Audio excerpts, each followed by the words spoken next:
Hello, everyone. My name is Amina Rakisheva, and I'm very pleased to welcome you back to Heart Failure 2026 Headline Day 3 here in Barcelona. While we've discussed the evolving role of classic therapies like digitalis, today's session also brought us critical insights into how we manage the fundamental challenges of a heart failure, specifically decongestion in acute settings and nutritional support in chronic care.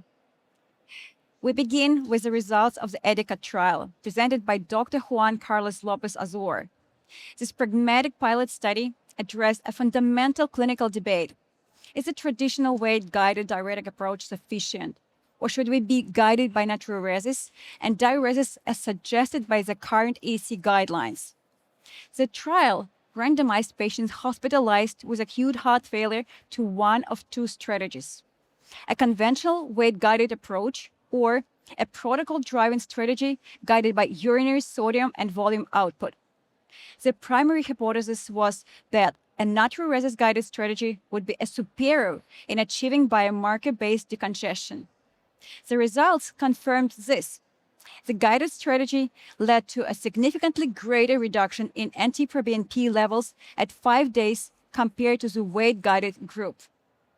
However, when looking at secondary outcomes, the two groups showed similar level of clinical decongestion and weight loss. Safety was also comparable, with no significant differences in renal events or electrolyte imbalances between the two approaches. The takeaway from EDICA is clear.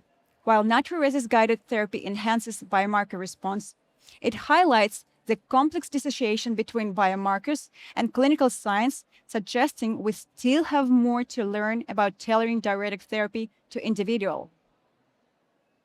Next, we turn our attention to the Bocados IC trial presented by Dr. Alberto Esteban Fernandez, which examined a critical but often overlooked aspect of chronic care: malnutrition in all the outpatients.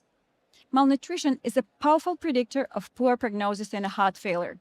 The Bocados investigators wanted to see if a reproducible nutritional intervention conducted right in the cardiology consultation could improve outcomes for these vulnerable patients. The study randomized over 260 older patients who were either malnourished or at risk.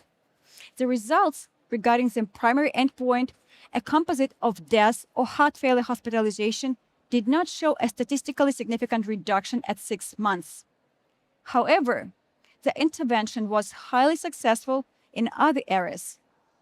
Patients in the nutritional group show significant improvements in their nutritional status, biometric measurements, and most importantly, their overall quality of life. This suggests that while pragmatic nutritional support may not immediately translate to reduced hospitalizations in an older population, it is a vital tool for improving the daily lived experience of our patients. We hope these highlights help bring you closer to the most important science, discussions, and clinical advances presented during the Congress. Thank you for watching Heart Failure 2026 Headlines.